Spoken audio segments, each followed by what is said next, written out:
Liban, le gouvernement doit approuver un plan pour tenter de sauver l'économie.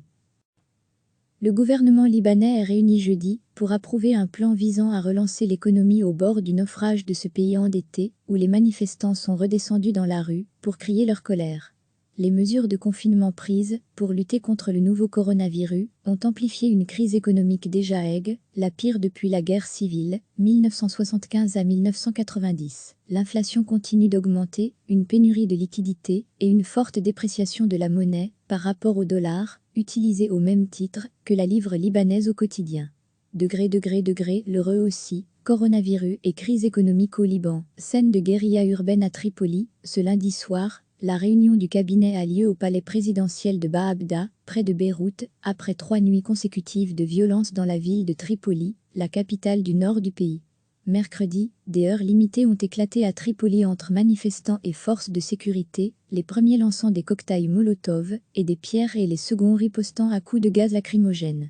Au moins 23 personnes et 19 militaires ont été blessés, selon l'agence officielle ANI.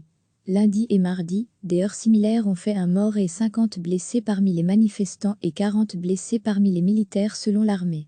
Des informations sur le plan de relance attendu de longue date ont fuité dans les médias locaux et font état d'un besoin de 80 milliards de dollars, environ 73 milliards d'euros, pour sortir de la crise, dont entre 10 et 15 milliards de dollars de financements extérieurs sur les 5 prochaines années. Les réformes prévues, selon ces informations, comprennent des coupes dans les dépenses publiques et une restructuration de la dette de l'État, qui s'élève à environ 170% du PIB, l'un des taux les plus élevés au monde. En mars, le pays a annoncé être pour la première fois de son histoire en défaut de paiement. Ces dernières années, les crises politiques se sont succédé, plongeant le pays dans l'instabilité. En octobre 2019, les difficultés économiques ont été l'un des déclencheurs d'un mouvement de contestation inédit, avec certains jours des centaines de milliers de Libanais mobilisés pour crier leur ras-le-bol contre l'ensemble de la classe politique, jugée incompétente et corrompue. Le gouvernement a démissionné sous la pression de la rue.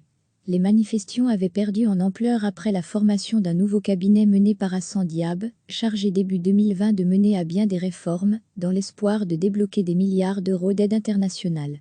Mais ces derniers jours, les rassemblements ont repris malgré les mesures de confinement contre le coronavirus.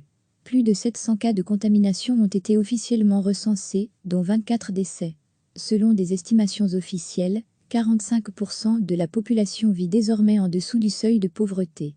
Recevez chaque matin l'essentiel de l'actualité. Le gouvernement libanais est réuni jeudi pour approuver un plan visant à relancer l'économie au bord du naufrage de ce pays endetté où les manifestants sont redescendus dans la rue pour crier leur colère. Les mesures de confinement prises pour lutter contre le nouveau coronavirus ont amplifié une crise économique déjà aiguë, la pire depuis la guerre civile, 1975 à 1990. L'inflation continue d'augmenter, une pénurie de liquidités et une forte dépréciation de la monnaie par rapport au dollar, utilisé au même titre que la livre libanaise au quotidien. Degré, l'heureux aussi, coronavirus et crise économique au Liban. Scène de guérilla urbaine à Tripoli, ce lundi soir, la réunion du cabinet a lieu au palais présidentiel de Baabda, près de Beyrouth, après 3 nuits consécutives de violence dans la ville de Tripoli, la capitale du nord du pays. Mercredi, des heurts limités ont éclaté à Tripoli entre manifestants et forces de sécurité, les premiers lançant des cocktails Molotov et des pierres et les seconds ripostant à coups de gaz lacrymogène. Au moins 23 personnes et 19 militaires ont été blessés, selon l'agence officielle ANI. Lundi et mardi, des heurts similaires ont fait un mort et 50 blessés parmi les manifestants et 40 blessés parmi les militaires selon l'armée. Des informations sur le plan de relance attendu de longue date ont fuité dans les médias locaux et font état d'un besoin de 80 milliards de dollars, environ 73 milliards d'euros, pour sortir de la crise, dont entre 10 et 15 milliards de dollars de financements extérieurs sur les 5 prochaines années. Les réformes prévues, selon ces informations, comprennent des coupes dans les dépenses publiques et une restructuration de la dette de l'État, qui s'élève à environ 170% du PIB, l'un des taux les plus élevés au monde. En mars, le pays a annoncé être pour la première fois de son histoire en défaut de paiement. Ces dernières années, les crises politiques se sont succédé, plongeant le pays dans l'instabilité. En octobre 2019, les difficultés économiques ont été l'un des déclencheurs d'un mouvement de contestation inédit, avec certains jours des centaines de milliers de Libanais mobilisés pour crier leur ras-le-bol contre l'ensemble de la classe politique, jugée incompétente et corrompue. Le gouvernement a démissionné sous la pression de la rue. Les manifestations avaient perdu en ampleur après la formation d'un nouveau cabinet mené par Hassan Diab, chargé début 2020 de mener à bien des réformes, dans l'espoir de débloquer des milliards d'euros d'aide internationale. Mais ces derniers jours, les rassemblements ont repris malgré les mesures de confinement contre le coronavirus.